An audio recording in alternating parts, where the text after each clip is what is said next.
All right, we're back. We got a lot of different trades to break down, some that happened before free agency even kicked off, but one that happened today, Chris. We lightly mentioned Rashan Gary.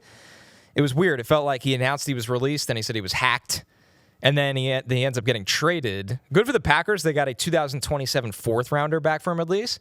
But the Cowboys, Jerry gets a lot of hate, and I understand like the memes and the jokes of it. Yeah. But the way they've kind of retooled their front seven is far from bad. Admirable. It's admirable. admirable. Like Quinn Williams. Now you get Rashan Gary. Yes. They have a couple draft picks this year.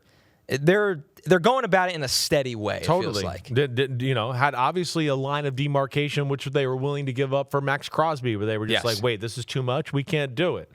So they got to find some different makers on their front seven, and they got some issues there. First off, we talked about it a little last week. All right, Kenneth Murray, he's gone.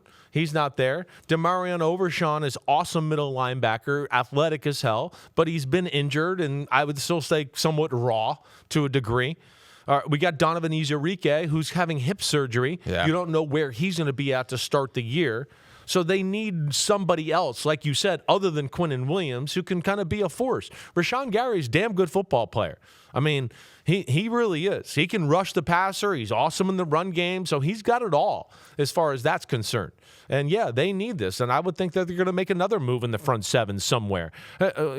Kenny Clark last year, it was good, but there was games where he didn't start. Like, he did not start. Right. They played Odigizua and Quinn Williams at D-tackle. Yeah. And then he would come in.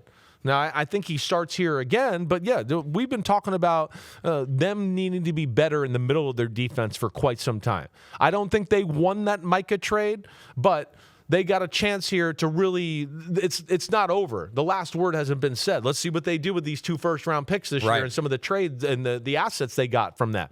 But like I kind of talked about with you last week, Kenny Clark's damn good, but not like what he once was. They got Logan Wilson out of that trade. He's not on the football team anymore. Quinn Williams has been really the only main thing you can show from that right now. And I just, with this Rashan Gary thing, and I know we hit on this, I just wonder if this takes them out of the Trey Hendrickson conversation altogether. I think it right? would. Yeah. I think it would. Yeah. That would be the extra mile. Like the Rashan Gary, okay, they were going to release him.